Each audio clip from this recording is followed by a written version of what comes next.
Hello guys and welcome back to Shikha classes. In this video the poem we are going to discuss is The Lake Isle of Innisfree. जाहिर सी बात है ISL इसको pronounce आइल करते हैं, तो ये एक लेक का नाम है, लेक आइल, और दैट इज़ सिचुएटेड इन इनिस्ट्री. अब इनिस्ट्री एक आइलैंड है और ये आइलैंड कहाँ है, तो ये आइलैंड आयरलैंड कंट्री में है. वहाँ पे एक काउंटी है, एक काउंटी मीन्स एक स्मॉल एडमिनिस्ट्रेटिव यूनिट. मान लीजिए एक टाउन, एक छोटा सा शहर है स्लिगो. आयरलैंड कंट्री में एक छोटा सा शहर है स्लिगो, वहाँ पे ये आइलैंड सिचुएटेड है. और ये जो आइलैंड वो एक्चुअली एक लॉक में सिचुएटेड है. लॉक क्या होता है, तो लॉक एक समुद्र का एक्सटेंशन होता है जो कि लैंड लॉक्ड होता है, जो ज़मीन से घिरा होता है. तो ये आइलैंड उसी लॉक गिले के आसपास ये आइलैंड है, वहीं पर सिचुएटेड है. और ये लॉक गिल जो है वो स्लिगो काउंटी, स्लिगो शहर में सिचुएटेड है. तो फाइनली ये लेक इनिस्ट्री में है. इनिस्ट्री जो आइलैंड है वो स्लिगो में है, और स्लिगो जो शहर है वो आयरलैंड, IRELAND, वो आयरलैंड कंट्री का एक हिस्सा है. अब ये आयरलैंड, जो पोएट है उनका आयरलैंड से बहुत गहरा रिश्ता है. एक्चुअली बात ऐसी है कि उनका जन्म डबलिन में हुआ और डबलिन आयरलैंड का कैपिटल है. और उनका बहुत WB ईट्स जो है, विलियम बटलर ईट्स, इनका काफ़ी एसोसिएशन रहा है Irish culture, Irish folklore, Irish myths, इन सब से इनका बहुत एसोसिएशन. और इस वजह से उनको नेशनल, और इस वजह से और उनके राइटिंग्स की वजह से भी उनको नेशनल पोएट ऑफ आयरलैंड का भी दर्जा मिला. जो जगह है इनिस्ट्री स्लिगो में है, और यहाँ पर उन्होंने अपने बचपन के दिन बिताए हैं. और उनको एक बहुत गहरा, एक नॉस्टैल्जिक फीलिंग, एक गहरा अटैचमेंट है उस जगह से. वो हमेशा बहुत बिज़ी रहते हैं, वो लंदन में रहते थे और वो बहुत बिज़ी रहते थे, और उनको हमेशा मन होता था कि वो बचपन की तरह वहाँ पे जाएं इनिस्ट्री में, और जंगलों के बीच एक छोटी सी झोपड़ी बना करके वहाँ पे रहें. और इसी फीलिंग को उन्होंने इस पोएम के थ्रू मेंशन किया है. फर्स्ट ऑफ ऑल मैं आपको इंट्रोड्यूस करती हूँ what are the word, some of the hard words, तो उसकी मीनिंग्स मैं आपको बतला देती हूँ. The first one is wattle. Wattle कहते हैं एक फ्रेमवर्क को जो हम फेंसिंग यानी गांव वगैरह में बाउंड्री देने के लिए या फिर झोपड़ी की दीवार बनाने के लिए यूज़ करते हैं. उसमें मोटी मोटी लकड़ियाँ दी रहती हैं और फिर ऊपर नीचे करके पतली डालियाँ पेड़ के या फिर पुआल वगैरह को हम यूज़ करते हैं. यहाँ पे मैंने फिगर भी दिया है एक वैटल का, वो that is called wattle. And then the other is hive. Hive एक बक्सा होता है जो कि लकड़ी का या फिर पुआल वगैरह यूज़ करके हम बनाते हैं, जिसमें मधुमक्खियाँ रहती हैं. हिंदी में हम कह सकते हैं बी हाइव को, मधुमक्खी का छत्ता. वो खुद से भी मधुमक्खियाँ अपने लिए प्रिपेयर करती हैं. Then Glade. ग्लेड का मतलब होता है clear open in space in the forest. जंगल में जो खुला आसमान, एक खुला स्पेस है, that is called forest, that is called glade. And then veil. Veil means covering, पर्दा. क्रिकेट. क्रिकेट झिंगुर कहते हैं हम लोग लोकल लैंग्वेज में. यहाँ पर मैंने उसको फ़ोटो दिया. रात के टाइम में वो बहुत आवाज़ निकालता है. Then glimmer. Glimmer means send out a weak uncertain light. एक बहुत कमज़ोर सी रोशनी, दैट इज़ ग्लिमर, एक हल्की टिमटिमाहट सी.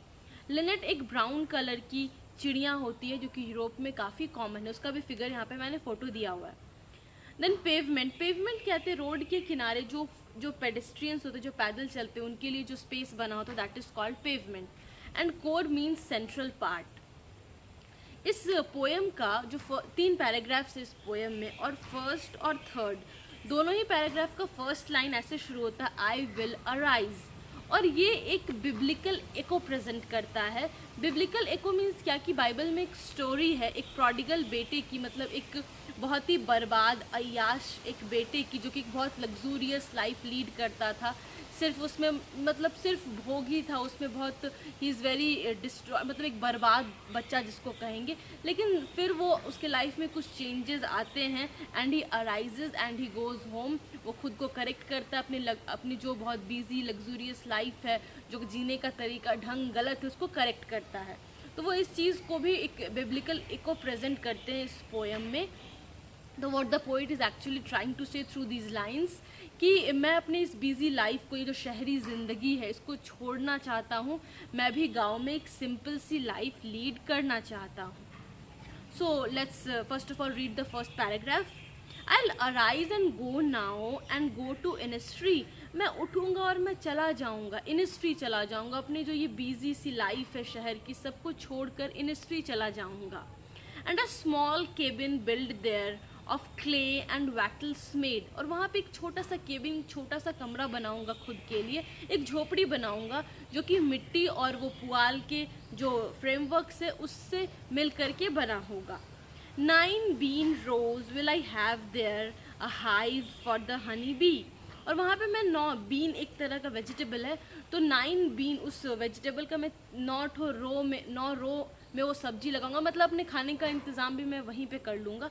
एंड 9 जो है वो एक मिस्टिकल वर्ड है, वो एक रिलीजियस वर्ड है, तो यहाँ पे वो भी सेंस दे रहा है कि फर्स्ट लाइन एक बिब्लिकल एको प्रेजेंट कर रहा है, फिर यहाँ पे 9 जो एक मिस्टिकल नंबर है उसको प्रेजेंट कर रहे हैं पोएट, तो he is trying to be some religious point of view को भी वो मेंशन कर रहे हैं। तो वहाँ पे मैं 9 बीन का रो लगाऊंगा प्लस 9 बीन रो, ये थोड़ा सा सुनने में भी एक इट्स लाइक एक टिंकलिंग प्रेजेंट कर रहा है हमारे ईयर्स को, सुनने में भी अच्छा लग रहा है।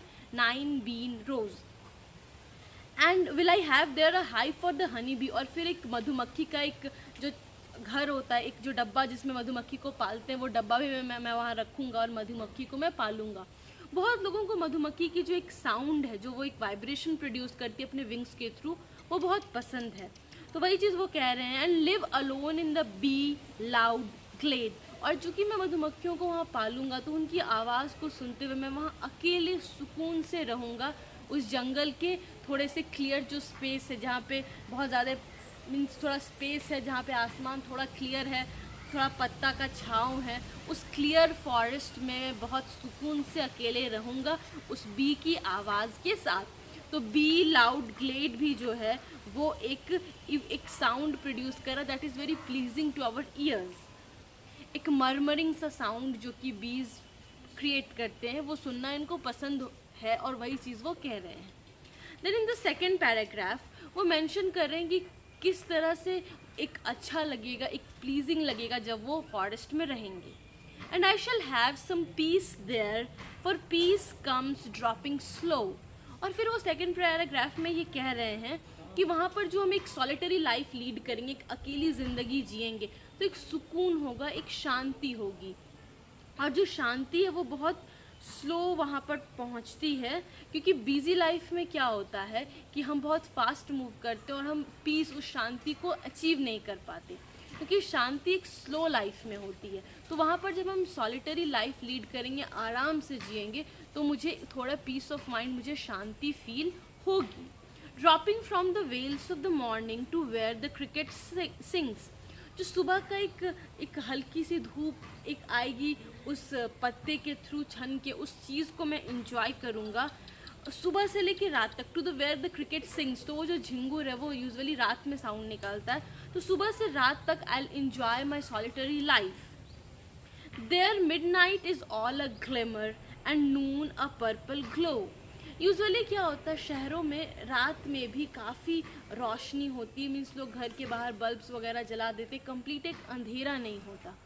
तो वही चीज़ वो कह रहे हैं कि जंगल में मैं रहूँगा, तो जहाँ पे बीच रात मिडनाइट जब होगी तो एक हल्की सी एक डिम सी लाइट होगी। तो यूजुअली क्या है कि क्लियर स्काई है, जंगल है, तो मून लाइट होगा, स्टार्स की हल्की ट्विंकलिंग इफेक्ट होगी, तो एक वीक सी लाइट वहाँ पर प्रेजेंट होगी, and I will enjoy that.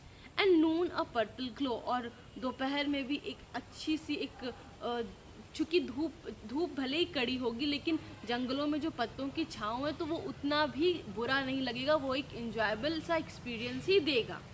And evening full of the Lynette swings, तो जो लिनेट है एक बहुत ही खूबसूरत चिड़िया है, जो कि एक सिंगिंग बर्ड भी है, इट सिंग्स वेरी वेल, तो और शाम में उसकी भी आवाज़ सुनने को मिलेगी, उस सुंदर सी चिड़िया को भी देखेंगे, वो पूरा वहाँ पे जंगलों में प्रेजेंट रहेगा। And then the third paragraph starts, I'll arise and go now, for always night and day।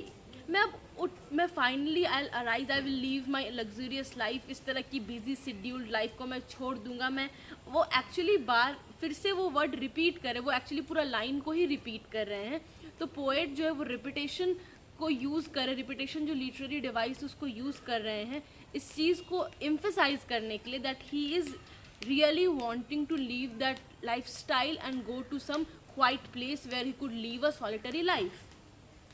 For always night and day, दिन रात के लिए मैं हमेशा के लिए वहाँ चला जाना चाहता हूँ। आई हियर, अब वो एक्चुअली मेंशन कर रहे हैं कि किस तरह से वो जो फीलिंग है उनको उस जगह की, वो इनको बार बार खींचती है, इनके दिल के किसी कोने में हर वक्त इनको उस जगह की याद रहती है, वहाँ जाने की ख्वाहिश इनके पास हमेशा रहती है। तो वही वो मेंशन कर रहे हैं लाइन्स के through. I hear lake water lapping with low sounds by the shore. Lapping means a gentle sound of water. तो यहाँ पे onomatopoeia figure of speech use हुआ है कि एक साउंड को हम मेंशन करने के लिए लैपिंग यूज़ कर रहे हैं कि कहीं ना कहीं मुझे हमेशा वो समुद्र की, उस लेक की, जो लेक है जो कि समुद्र से कनेक्टेड है, तो उस लेक की पानी के बहने की आवाज़ आती है। With low sounds by the shore, जो तट है वहाँ पर लेक का पानी आता है तो एक आवाज़ जो क्रिएट होती है, एक स्लो सी, एक जेंटल सी पानी की जो आवाज़ क्रिएट होती है, मुझे हर वक्त वो आवाज़ सुनाई देती है। While I stand on the road वे और ऑन द पेवमेंट्स ग्रे, जब मैं रोड पे होता हूँ या फिर जब मैं पेवमेंट पे खड़ा होता हूँ तो भी मुझे हर वक्त वही आवाज़ सुनाई देती है।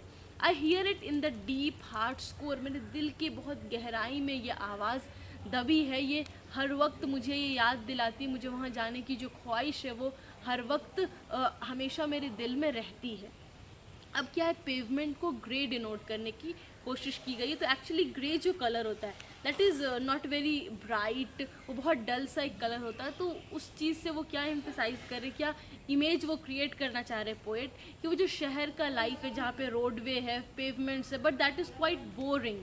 लेकिन जो जंगल का लाइफ है वहाँ पे कलरफुल बर्ड्स हैं, वहाँ पे बी का एक बहुत ही अच्छा सा साउंड है, bee glade, bee loud glade है, मतलब जो फॉरेस्ट का क्लियर एरिया, वहाँ पे बी की आवाज़ है, सुंदर सी चिड़ियाँ हैं वहाँ पे झिंगुर की आवाज़ है।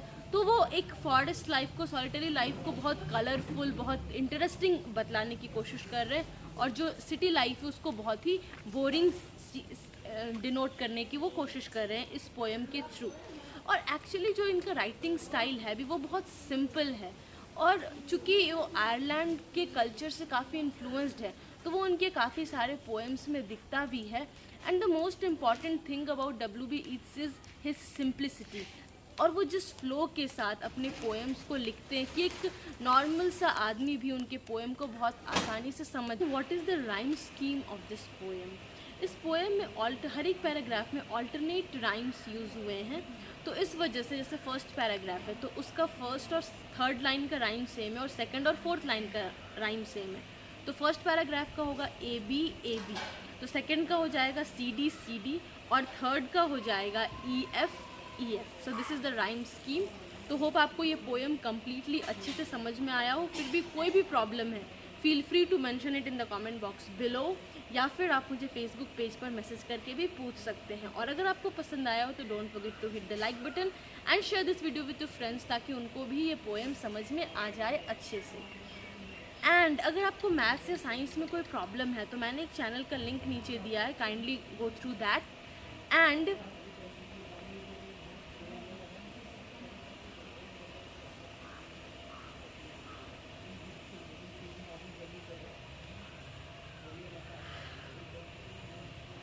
Thank you.